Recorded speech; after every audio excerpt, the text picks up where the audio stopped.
അക്കരയ്ക്കു യാത്ര ചെയ്യും സീയോൻ സഞ്ചാരി, ഓളങ്ങൾ കണ്ടു നീ ഭയപ്പെടേണ്ട. അക്കരയ്ക്കു യാത്ര ചെയ്യും സീയോൻ സഞ്ചാരി, ഓളങ്ങൾ കണ്ടു നീ ഭയപ്പെടേണ്ട. കാറ്റിനെയും കടലിനെയും നിയന്ത്രിപ്പാൻ കഴിവുള്ള പടകിലുണ്ട്.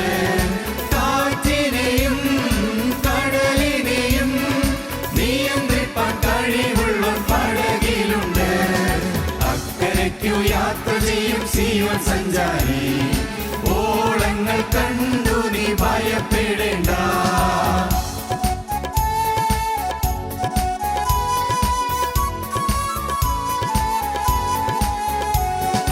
വിശ്വാസമാം പടകിൽ യാത്ര ചെയ്യുമ്പോൾ തണ്ടു വലിച്ചു നീ വലഞ്ഞിടുമ്പോൾ.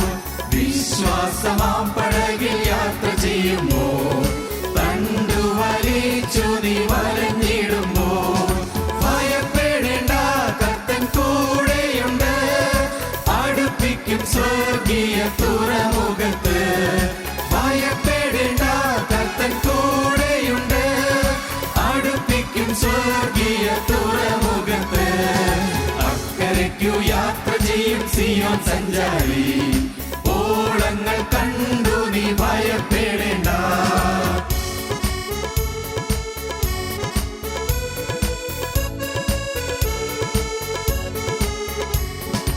എന്റെ ദേശം ഇവിടെയല്ല, ഇവിടെ ഞാൻ പരദേശവാസിയാണല്ലോ. എന്റെ ദേശം ഇവിടെയല്ല, ഇവിടെ ഞാൻ പരദേശവാസിയാണല്ലോ. അക്കരയാണ് എന്റെ ശാശ്വത നാട്, അവിടെ എനിക്കൊരുക്കുന്ന ഭവനമുണ്ട്. അക്കരയാണ് എന്റെ ശാശ്വത നാട്, അവിടെ എനിക്കൊരുക്കുന്ന ഭവനമുണ്ട്. അക്കരയ്ക്കു യാത്ര ചെയ്യും സീയോൻ സഞ്ചാരി, ഓളങ്ങൾ കണ്ടു നീ ഭയപ്പെടേണ്ട.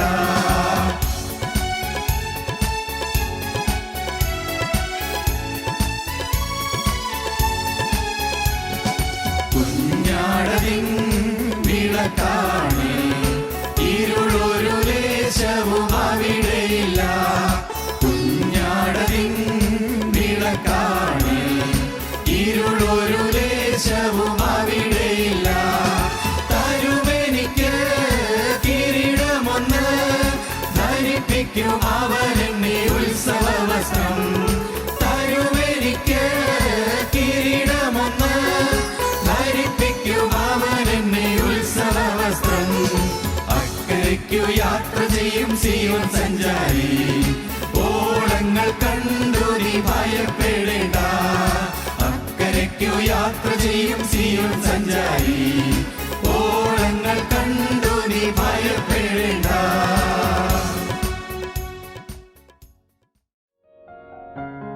ഞങ്ങളും ക്രൂശിക്കപ്പെട്ട ക്രിസ്തുവിനെ പ്രസംഗിക്കുന്നു. ദൈവ തിരുനാമത്തിന് മഹത്വം ഉണ്ടാകട്ടെ. സങ്കീർത്തനം, 1-ാമത്തെ സങ്കീർത്തനം.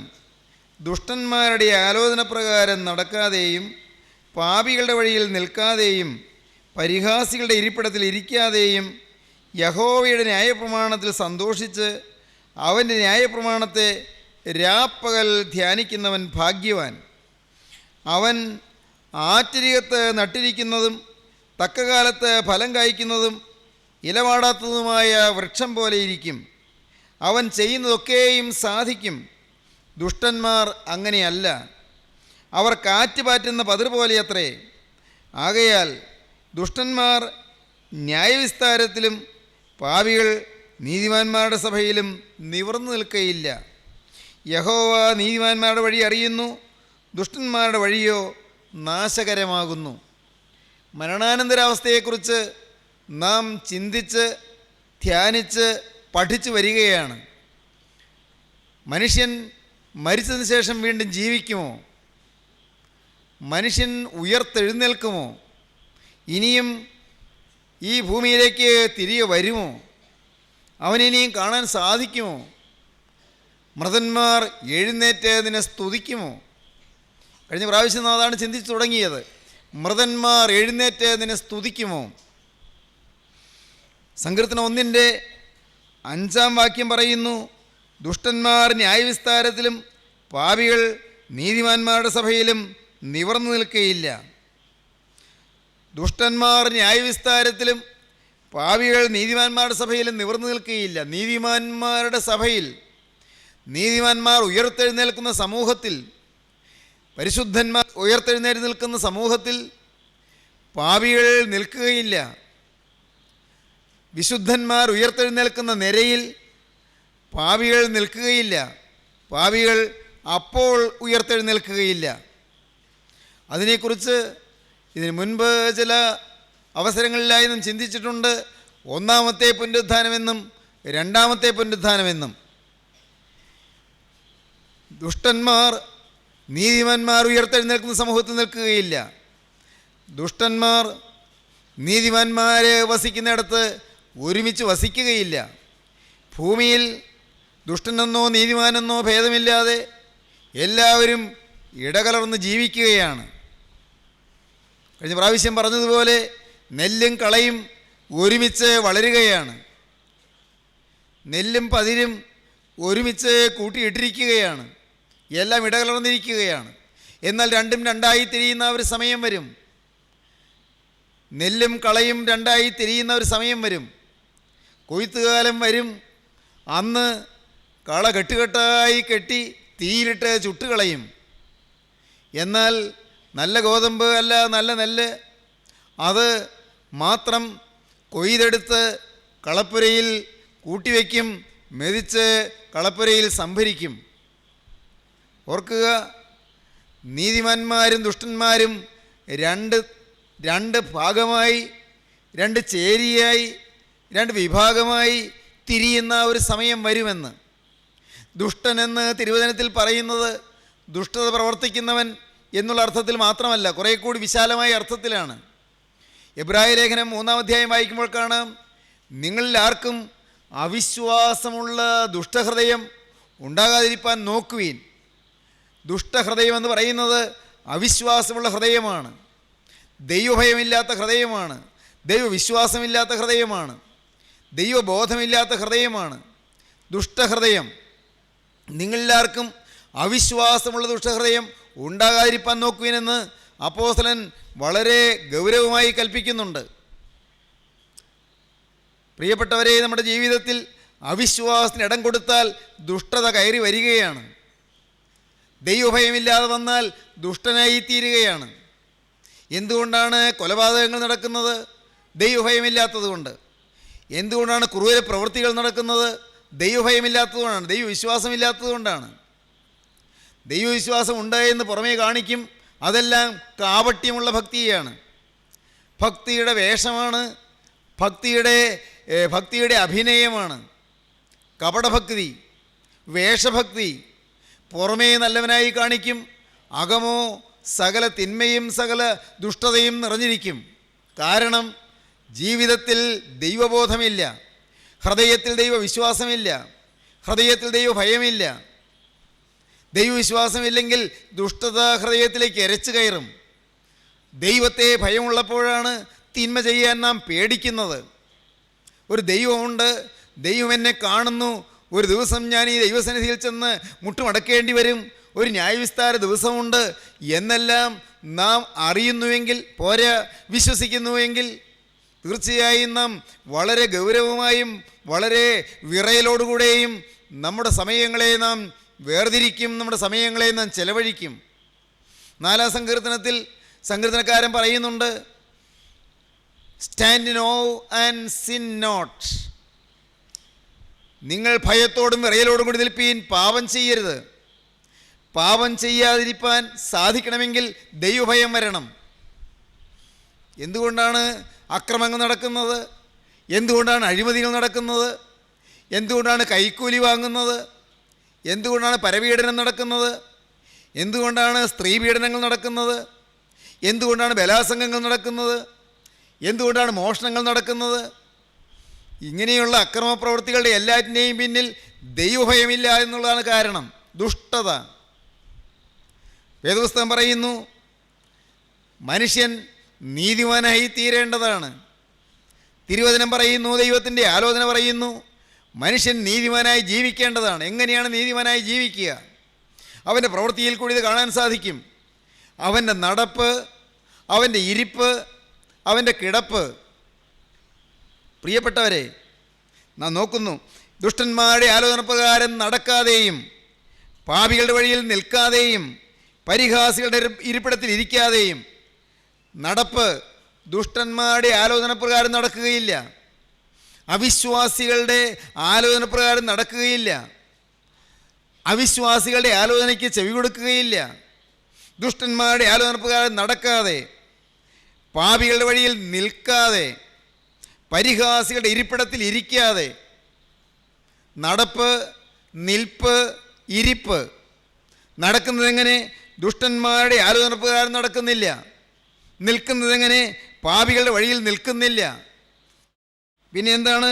ഇരിക്കുന്നതെങ്ങനെ? പരിഹാസികളുടെ ഇരിപ്പിടത്തിൽ ഇരിക്കുന്നില്ല. എല്ലാം ഒന്നാണ്. നടപ്പിലും നിൽപ്പിലും ഇരിപ്പിലും ദുഷ്ടന്മാരിൽ നിന്ന്, പാപികളിൽ നിന്ന് വ്യതിരിക്തമായ ഒരു നിലപാടാണുള്ളത്. അവരിൽ നിന്ന് വ്യത്യസ്തമായ നിലപാടാണുള്ളത്. നീതിമാന്മാർ അങ്ങനെയല്ല എന്നാണ് തിരുവചനം പറയുന്നത്. നീതിമാന്മാർ അങ്ങനെയല്ല. ദുഷ്ടന്മാർ നടക്കുന്നത് പോലെ നടക്കുകയില്ല, പാപികളുടെ വഴിയിൽ നിൽക്കുകയില്ല, പരിഹാസികളുടെ ഇരിപ്പിടത്തിൽ ഇരിക്കുകയില്ല. എന്നാൽ അവർക്കുള്ള പ്രത്യേകത എന്താണ്? അവരാകെ സന്തോഷിക്കുന്നത് ദൈവത്തിൻ്റെ വചനത്തിലാണ്, ദൈവത്തിൻ്റെ കൽപ്പനയിലാണ്, ദൈവത്തിൻ്റെ ന്യായപ്രമാണത്തിൽ സന്തോഷിക്കുന്നു. അവർ ദൈവത്തിൻ്റെ ന്യായപ്രമാണത്തെ രാവും പകലും ധ്യാനിക്കുന്നു. ഹൃദയം നിറയെ ദൈവത്തിൻ്റെ തിരുവചനമാണ്. എപ്പോഴും ആ തിരുവചനപ്രകാരമാണ് ജീവിക്കുന്നത്. എപ്പോഴും കരുതലോടെയാണ് നിൽക്കുന്നത്. ഏതൊരു കാര്യം വരുമ്പോഴും എൻ്റെ കർത്താവിൻ്റെ വചനം എന്ത് പറയുന്നു, ആ വചനപ്രകാരമാണോ ഞാൻ പോകുന്നത്? ഈ ബൈബിളുണ്ടല്ലോ, ബൈബിളിൽ ദൈവത്തിൻ്റെ ആലോചന നമുക്ക് ലഭിക്കുന്നു. ദൈവത്തിൻ്റെ പരിശുദ്ധാത്മാവ് നമ്മോട് സംസാരിക്കുന്നു. കാരണം തിരുവചനം തന്നെ പറയുന്നു, എല്ലാ തിരുവെഴുത്തും ദൈവശ്വാസീയമാണ്. എല്ലാ തിരുവെഴുത്തും ദൈവശ്വാസീയമാണ്. എല്ലാം ദൈവനിശ്വസിതമാണ്. എല്ലാം പരിശുദ്ധാത്മാവ് തന്നതാണ്. എല്ലാം സ്വർഗത്തിൽ നിരൂപിച്ചതാണ്. സ്വർഗീയമായ ആലോചനകളാണ്, സ്വർഗീയമായ ദൂതുകളാണ്, സ്വർഗീയമായ കൽപ്പനകളാണ്, നിത്യനായ ദൈവത്തിൻ്റെ അരുളപ്പാടുകളാണ്. യഹോവയുടെ ന്യായപ്രമാണത്തിൽ സന്തോഷിക്കുന്നു, ദൈവത്തിൻ്റെ വചനത്തെ രാപ്പകൽ ധ്യാനിക്കുന്നു. അവന് അതുകൊണ്ട് കിട്ടുന്നതായ ഫലം എന്താണ്? അവൻ ആറ്റിനകത്ത് നട്ടിരിക്കുന്നത് പോലെ നല്ല ഫലപുഷ്ടിയുള്ളവനായി വളരുകയാണ്. അവൻ്റെ ജീവിതത്തിലെന്നും സമാധാനമാണ്, അവൻ്റെ ജീവിതത്തിലെന്നും സന്തോഷമാണ്, അവൻ്റെ ജീവിതത്തിലെന്നും സംതൃപ്തിയാണ്, അവൻ്റെ കുടുംബത്തിൽ ഐക്യമാണ്, അവൻ്റെ ഔദ്യോഗിക ജീവിതത്തിൽ വളരെ ഊർജ്ജസ്വലതയാണ്. അവൻ മനസ്സറിഞ്ഞാരെയും വേദനിപ്പിക്കുകയില്ല, മനസ്സറിഞ്ഞാരെയും ദുഃഖിപ്പിക്കുകയില്ല, മനസ്സറിഞ്ഞ് മറ്റുള്ളവരുടെ കാര്യങ്ങളിൽ ഇടപെടുകയില്ല. അവനെപ്പോഴും അവൻ്റെ കാര്യത്തിൽ വളരെ കരുതലുള്ളവനായിരിക്കും, ശ്രദ്ധയുള്ളവനായിരിക്കും. ആരെയും വിധിക്കുകയില്ല, ആരെയും കുറ്റപ്പെടുത്തുകയില്ല, ആരുടെയും തെറ്റ് കാണുകയില്ല. പ്രിയപ്പെട്ടവരെ, എന്താണ് വേണ്ടത്? ദൈവഭയം നമ്മുടെ ഹൃദയത്തിൽ വരുമ്പോൾ മറ്റുള്ളവരുടെ നന്മ മാത്രം കാണും, അവരുടെ തിന്മ കാണുകയില്ല. ദൈവഭയം നമ്മുടെ ഹൃദയത്തിൽ വരുമ്പോൾ എൻ്റെ തിന്മ കാണും, എൻ്റെ നന്മ തോന്നുകയില്ല, നന്മ കാണുകയില്ല. അവനവൻ്റെ തിന്മ കാണും, അവനവൻ്റെ നന്മ പ്രത്യേകിച്ച് കണക്കാക്കുകയില്ല. എങ്ങനെ സാധിക്കും? യേശുക്രിസ്തുവിൻ്റെ വചനം ഹൃദയത്തിൽ വസിക്കുമ്പോൾ, വചനം ഉള്ളത്തിലുള്ള ദൈവവൈതൽ വേറെ ആരുടെയും കുറ്റം കാണുകയില്ല, വേറെ ആരുടെയും കുറ്റം ചിന്തിക്കുകയില്ല, വേറെ ആരെയും മാനിക്കും, അവരെ ആദരിക്കും, മറ്റുള്ളവരെ തന്നേക്കാൾ ശ്രേഷ്ഠനെന്നെണ്ണും. ഓരോരുത്തൻ മറ്റുള്ളവൻ്റെ ഗുണത്തെ അന്വേഷിക്കും, സ്വന്തം ഗുണത്തേക്കാൾ മറ്റുള്ളവൻ്റെ ഗുണത്തെക്കുറിച്ച് കരുതലുള്ളവനായിരിക്കും. ദുഷ്ടന്മാരുടെ ആലോചന പ്രകാരം നടക്കാതെയും പാപികളുടെ വഴിയിൽ നിൽക്കാതെയും പരിഹാസികളുടെ ഇരിപ്പിടത്തിൽ ഇരിക്കാതെയും യഹോവയുടെ ന്യായപ്രമാണത്തിൽ സന്തോഷിച്ച് അവൻ്റെ ന്യായപ്രമാണത്തെ രാപ്പകൽ ധ്യാനിക്കുന്നവൻ ഭാഗ്യവാൻ. അവൻ ആറ്റിനകത്ത് നട്ടിരിക്കുന്ന വൃക്ഷം പോലെയായിരിക്കും. മാത്രമല്ല, ആ വൃക്ഷം ഫലശൂന്യമല്ല, അതിൽ ഫലസമൃദ്ധി ഉണ്ടാകും. ആ വൃക്ഷം ഫലം കായ്ക്കുന്നതാണ്. എങ്ങനെ? വേണ്ട സമയത്ത് ഫലം കായ്ക്കും, തക്ക കാലത്ത് ഫലം കായ്ക്കും. തക്ക കാലത്ത് ഫലം കായ്ക്കുന്ന വൃക്ഷം പോലെയായിരിക്കും. അവർ ചെയ്യുന്നതൊക്കെയും സാധിക്കും. തന്നെയുമല്ല, ആ വൃക്ഷം ഇല വാടാതിരിക്കും. ഏത് കാലാവസ്ഥ വന്നാലും ആ വൃക്ഷം വാടാതിരിക്കും. വേനൽക്കാലം വരുമ്പോഴും ആ വൃക്ഷത്തിന് വാട്ടം തട്ടുകയില്ല. കാരണം അത് ആറ്റിനകത്ത് നട്ടിരിക്കുന്നതാണ്. അതിൻ്റെ വേര് അങ്ങ് വെള്ളത്തിലേക്ക് താണു ചെല്ലുകയാണ്.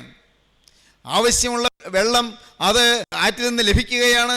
അത് വേരെ വലിച്ചെടുക്കുകയാണ്. അതുകൊണ്ട് വാട്ടം തട്ടുകയില്ല. ആ വൃക്ഷം അത് ഫലം കായ്ക്കും, അതിന് ഫലസമൃദ്ധി ഉണ്ടാകും. ഇതാണ് നീതിമാന്മാരുടെ അവസ്ഥ. പക്ഷേ ദുഷ്ടന്മാർ അങ്ങനെയല്ല. അവർ കാറ്റ് പാറ്റുന്ന പതിർ പോലെ അത്രേ. കാറ്റ് പാറ്റുമ്പോൾ പതിര് പറന്നു പോകുന്നത് പോലെ അവർ ന്യായവിസ്താര ദിവസത്തിൽ പറന്നു പോകും. അവർ ഭയവിഹ്വലരാകേണ്ടി വരും. സത്യത്തെ നേരിടുന്ന ഒരു നാൾ വരുന്നു. നീതിമാനായ ദൈവത്തിൻ്റെ മുൻപാകെ ചെന്ന് ന്യായവിസ്താര സഭയിൽ അന്തിമ ന്യായവിധിയിൽ ചെന്ന് നിൽക്കേണ്ടി വരുന്നു. പ്രിയപ്പെട്ടവരെ, അതൊരു യാഥാർത്ഥ്യമാണ്. തിരുവചനം വ്യക്തമായി പറയുന്നതാണ്. അന്തിമമായ ന്യായവിധിയിൽ, ഭയങ്കരമായ ന്യായവിധിയിൽ ഏവനും ചെല്ലേണ്ടി വരും. ആർക്കും ഒഴികഴിവില്ല. വെളിപ്പാട് പുസ്തകം 20-ാം അധ്യായം 11-ാം വാക്യം വായിക്കുമ്പോൾ കാണുന്നത് പോലെ ആബാലവൃദ്ധം എല്ലാവരും ചെന്ന് നിൽക്കേണ്ടി വരും. ആബാലവൃദ്ധം, ബാലൻ മുതൽ വൃദ്ധൻ വരെ സകലരും ആ സിംഹാസനത്തിന് മുമ്പിലേക്ക്, സ്വർഗീയ സിംഹാസനത്തിന് മുമ്പിലേക്ക് ന്യായവിധിക്കായി ചെന്ന് നിൽക്കേണ്ടി വരും. ആബാലവൃദ്ധം സകലരും ചെന്ന് നിൽക്കേണ്ടി വരും. അന്ന് കാറ്റ് പാറ്റുന്ന പതിർ പോലെ ദുഷ്ടന്മാർ പറന്നു പോകേണ്ടി വരും. അവർ കാറ്റ് പാറ്റുന്ന പതിർ പോലെ അത്രേ.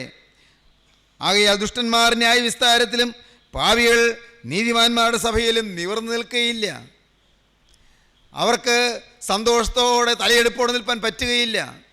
ലജ്ജിച്ച് തല താഴ്ത്തേണ്ടി വരും.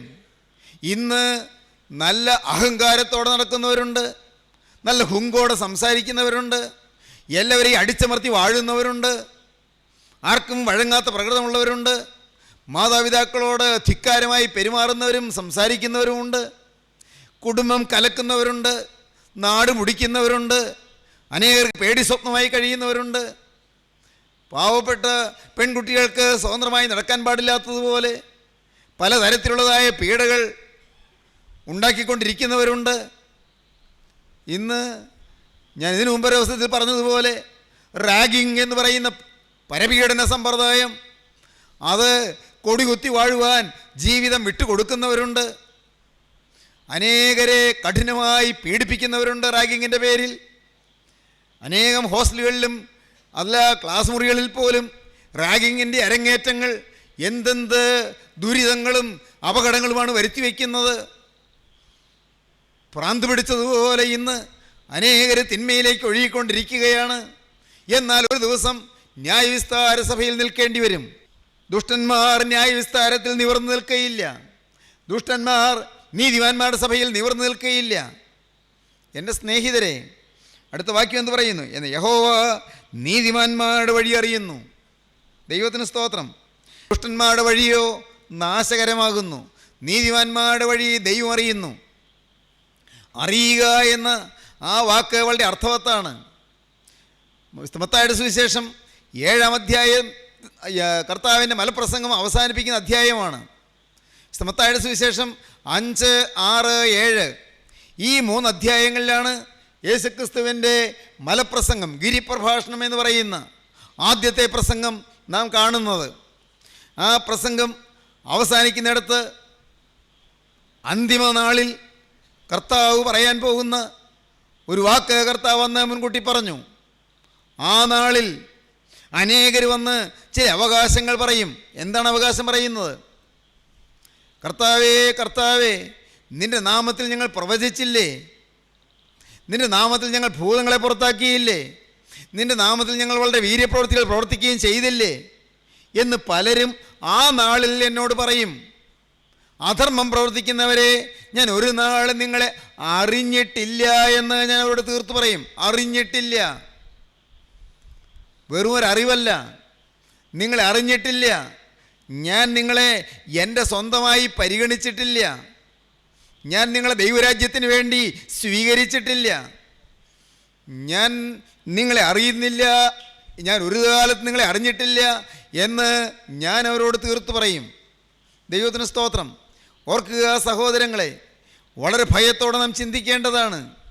അറിയുക, ആരെയാണ് ദൈവം അറിയുന്നത്? ദൈവം പരിഗണിക്കുന്നത് ആരെയാണ്?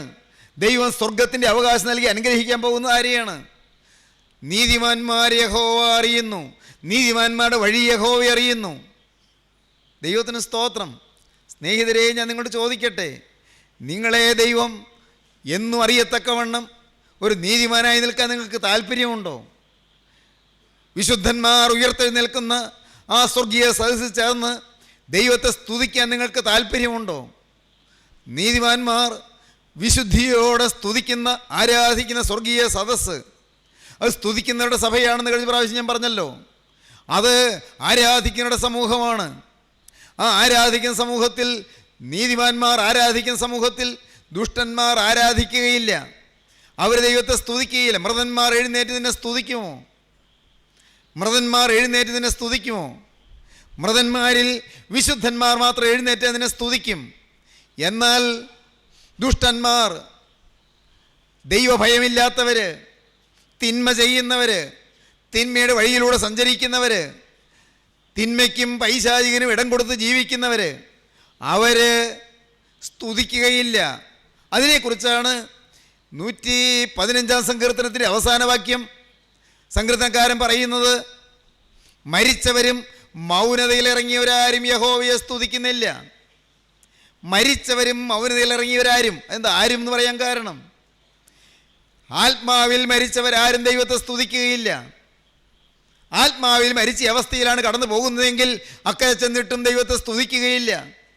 ന്യായവിസ്താരം കഴിഞ്ഞ് നിത്യതയിലേക്ക് കടന്നു ചെല്ലുമ്പോൾ ദൈവത്തെ സ്തുതിക്കുകയില്ല. മരിച്ചവരും മൗനതയിലിറങ്ങിയവരും ആരും യഹോവയെ സ്തുതിക്കുന്നില്ല. അതിനോട് ചേർന്ന് അടുത്ത വാക്യം എന്ന് പറയുന്നു, നമുക്ക് വായിക്കാം. മരിച്ചവരും മൗനതയിലിറങ്ങിയവർ ആരും യഹോവയെ സ്തുതിക്കുന്നില്ല. മരിച്ചവരും മൗനതയിലിറങ്ങിയവരാരും യഹോവയെ സ്തുതിക്കുന്നില്ല. നാമോ ഇന്നു മുതൽ എന്നേക്കും യഹോവയെ വാഴ്ത്തും. നാമോ ഇന്നു മുതൽ എന്നേക്കും യഹോവയെ വാഴ്ത്തും. എന്നേക്കും, നിത്യതയോളം വാഴ്ത്തും. സഹോദരങ്ങളെ, ഇന്നു മുതൽ എന്നേക്കും യഹോവയെ വാഴ്ത്താൻ എനിക്ക് സാധിക്കണമെങ്കിൽ ഞാൻ നീതിമാന്മാരുടെ സഭയിലാകണം, നീതിമാന്മാരുടെ സമൂഹത്തിലാകണം, പരിശുദ്ധന്മാരുടെ നിരയിലാകണം. എൻ്റെ പാവക്കറകൾ കഴുകണം, എൻ്റെ തിന്മകൾ മാറണം, എൻ്റെ ജീവിതം വിശുദ്ധമാകണം. പ്രിയപ്പെട്ടവരെ, ക്രിസ്തുവിൻ്റെ സ്വഭാവം ഞാൻ പ്രാപിക്കണം. ഞാൻ നിങ്ങളോട് സ്നേഹത്തോടെ പറയും, നിങ്ങൾ ധാരാളം വചനം കേൾക്കുന്നവരാണ്, നിങ്ങൾ വചനം ധാരാളം കേട്ട് കഴിഞ്ഞു.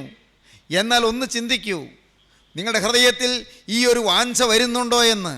എന്താണ് വാഞ്ച? കർത്താവേ, എനിക്ക് ഈ ഭൂമിയിൽ ജീവിക്കുന്ന കാലത്ത് ഒരു വിശുദ്ധനാകണം. കർത്താവേ, എനിക്ക് ഈ ഭൂമിയിൽ ജീവിക്കുന്ന കാലത്ത് സ്വർഗീയ രാജാധിരാജാവ് എന്നെ കാണുന്ന, എന്നെ അറിയുന്ന, എന്നെ പരിഗണിക്കുന്ന ഒരവസ്ഥയിലേക്ക് എനിക്ക് എത്തിച്ചേരണം. ഇന്നുവരെ ഞാനതിലായിട്ടില്ല. ഇന്നുവരെയും ഞാൻ എൻ്റെ കർത്താവെ ഒരു വിശുദ്ധനായി മാറിയിട്ടില്ല. എത്രയോ എത്രയോ നാഴികകൾ ഞാൻ ഇനിയും സഞ്ചരിക്കണം. Miles to go before I sleep എന്ന് പണ്ട് റോബർട്ട് ഫ്രോസ്റ്റ് പാടിയതുപോലെ, miles to go before I sleep. എനിക്ക് എത്രയോ ദൂരം സഞ്ചരിക്കേണ്ടിയിരിക്കുന്നു, ദൂരം ഇനിയും നടക്കേണ്ടിയിരിക്കുന്നു, രൂപാന്തരം വരേണ്ടിയിരിക്കുന്നു. കർത്താവേ, എന്നെ രൂപാന്തരപ്പെടുത്തണമേ, എൻ്റെ പ്രകൃതം മാറ്റണമേ, എൻ്റെ സ്വഭാവം മാറ്റണമേ, എൻ്റെ ആളത്വം രൂപാന്തരപ്പെടുത്തണമേ. നിൻ്റെ പരിശുദ്ധാത്മാവ് എന്നിലേക്ക് ഇറങ്ങിയാൽ മാത്രമേ നാഥാ എനിക്ക് രൂപാന്തരം കിട്ടുകയുള്ളൂ. സ്വർഗത്തിൻ്റെ ആത്മാവ്, അഗ്നിയുടെ ആത്മാവ് എൻ്റെ മേൽ ഇറങ്ങുമ്പോൾ മാത്രമേ ഞാൻ രൂപാന്തരം പ്രാപിക്കുകയുള്ളൂ. ഈ പരിശുദ്ധാത്മാവ് എൻ്റെ മേൽ ഇറങ്ങി നിന്നാൽ കർത്താവേ, പിന്നെ കോപം വരികയില്ല, പിന്നെ വഴക്കും പിണക്കവും വരികയില്ല, പിന്നെ മുഷിച്ചിലും ഈർഷ്യയും വരികയില്ല, പിന്നെ മറ്റുള്ളവരെ വിധിക്കുകയില്ല, മറ്റുള്ളവരുടെ കുറ്റം കാണുകയില്ല, അവിശ്വാസത്തിനിടം കൊടുക്കുകയില്ല, മത്സര മനോഭാവവും വരികയില്ല. എൻ്റെ കരുണയുള്ള കർത്താവേ, എനിക്ക് മനസ്സിലായി, എപ്പോഴും ഞാൻ മാതൃകായോഗ്യമായി ജീവിക്കും. യേശുവേ, നിൻ്റെ പരിശുദ്ധാത്മാവിനെ എനിക്ക് തരണമേ, പരിശുദ്ധാത്മാവ് എൻ്റെ മേൽ ഇറങ്ങി വരണമേ, പരിശുദ്ധാത്മാവിൻ്റെ സ്നേഹവും പരിശുദ്ധാത്മാവിൻ്റെ വിശുദ്ധിയും എൻ്റെ ഹൃദയത്തിലേക്ക് ഒഴുകണമേ. കർത്താവേ, അതിനുവേണ്ടിയല്ലോ നീ ക്രൂസിൽ മരിച്ചത്, അതിനുവേണ്ടിയല്ലോ നീ ക്രൂസിൽ കിടന്നപ്പോൾ നിവൃത്തിയായി എന്ന് പറഞ്ഞത്. അന്ന് നിവൃത്തിയാക്കിയതായ ആ സ്വർഗീയമായ മഹാമർമ്മം എൻ്റെ ജീവിതത്തിൽ അനുഭവമാക്കി തരണമേ. അന്ന് നീ പൂർത്തീകരിച്ചതായ ആ സ്വർഗീയമായ പദ്ധതി എൻ്റെ ജീവിതത്തിൽ നീ അനുഭവമാക്കി തരണമേ. എന്നെ നീ ഒന്ന് രൂപാന്തരപ്പെടുത്തി എടുക്കണമേ. എന്നെ ഞാനല്ലാതാക്കി മാറ്റണമേ. ഹല്ലേലൂയ, ദൈവത്തിന് സ്തോത്രം. എന്നെ ഞാനല്ലാതാക്കി മാറ്റണമേ. എന്നെ നിൻ്റെ സ്വഭാവമാക്കി മാറ്റണമേ. നിൻ്റെ ഛായയുള്ളവനാക്കി തീർക്കണമേ. നിന്റെ സ്നേഹമുള്ളവനാക്കി തീർക്കണമേ. നിന്റെ മനോഭാവമുള്ളവനാക്കി തീർക്കണമേ. കർത്താവേ, നിന്റെ അതേ പ്രതിബിംബനമായി ഈ ഭൂമിയിൽ നിൽപ്പാൻ എനിക്ക് നീ ഭാഗ്യം തരണമേ. ഞാൻ ഈ ഭൂമിയിൽ നിന്ന് കടന്നു ചെല്ലുമ്പോൾ വിശുദ്ധന്മാരുടെ നിരയിൽ നിൽക്കാൻ, അവിടെ നിന്നുകൊണ്ട് അനന്തകോടി യുഗങ്ങൾ നിന്നെ സ്തുതിക്കാൻ നാഥാ എനിക്ക് ഭാഗ്യം തരണമേ. ദൈവജനമേ, നിങ്ങൾ സമർപ്പിക്കൂ. ആ തിരുരക്തത്തിൽ നിങ്ങൾ ആശ്രയിക്കൂ. ക്രൂശിൽ ചിന്തിയ തിരുരക്തത്തിൽ നിങ്ങൾ ശരണപ്പെടൂ. ആ തിരുരക്തം നിങ്ങൾ രൂപാന്തരപ്പെടുത്തും. ആ തിരുരക്തം നിങ്ങളുടെ ജീവിതത്തിൽ അത്ഭുതം പ്രവർത്തിക്കും. ആ തിരുരക്തം നിങ്ങളുടെ മേൽ പരിശുദ്ധാത്മാവിൻ്റെ ജീവന്റെ ശക്തി പകരും. നിങ്ങളുടെ ആത്മാവ് രൂപാന്തരപ്പെടും. നിങ്ങളുടെ ജീവിതം രൂപാന്തരപ്പെടും. നിങ്ങളുടെ ഹൃദയത്തിലേക്ക് സ്നേഹവും ശാന്തിയും സൗമ്യതയും താഴ്മയും ഒഴുകിയെത്തുകയും നിങ്ങൾ ആത്മാവിൽ നിറയുകയും ചെയ്യും. പരിശുദ്ധാത്മാവിൻ്റെ അഭിഷേകത്തിൻ്റെ ആനന്ദാനുഭൂതിയിൽ നിങ്ങൾ ലയിക്കുകയും നിങ്ങൾ ദൈവത്തെ സ്തുതിക്കുകയും ചെയ്യും. പ്രിയപ്പെട്ടവരെ, നമുക്ക് പ്രാർത്ഥിക്കാം, നമ്മെ തന്നെ സമർപ്പിക്കാം. കാരുണ്യവാനായ ഞങ്ങളുടെ സ്വർഗീയ പിതാവേ, ഈ മനോഹരമായ സമയത്തിനായി ഞങ്ങൾ നിന്നെ സ്തുതിക്കുന്നു. ഈ വചനം കേട്ട് എല്ലാവരെയും നിന്റെ പരിശുദ്ധാത്മാവ് തലോടണമേ. എല്ലാവരുടെയും ഹൃദയത്തിൽ സത്യമായി രൂപാന്തരം ലഭിക്കുവാനുള്ള വാഞ്ച നൽകണമേ. കർത്താവേ, യേശുക്രിസ്തുവിൻ്റെ തിരുരക്തത്തിൻ്റെ അത്ഭുത ശക്തി ഓരോരുത്തരും അനുഭവിക്കുമാറാകണമേ. രൂപാന്തരപ്പെടുത്തുന്ന തിരുരക്തത്തിൻ്റെ ശക്തിയാൽ എല്ലാവരും രൂപാന്തരം അനുഭവിച്ചുകൊണ്ട് തന്നെ സ്തുതിപ്പാൻ ഇടയാകണമേ. നീതിമാന്മാരുടെ സഭയിൽ നിവർന്നു നിന്നതിനെ സ്തുതിക്കുന്ന വിശുദ്ധന്മാരുടെ സമൂഹത്തിലേക്ക് ചെല്ലുവാൻ നിന്റെ മക്കൾക്ക് ഭാഗ്യം നൽകണമേ. അനുഗ്രഹിക്കണം, എല്ലാവരെയും വാഴ്ത്തണമേ. യേശുനാഥന്റെ അൻപുള്ള നാമത്തിൽ തന്നെ. ആമീൻ. ഹല്ലേലൂയ.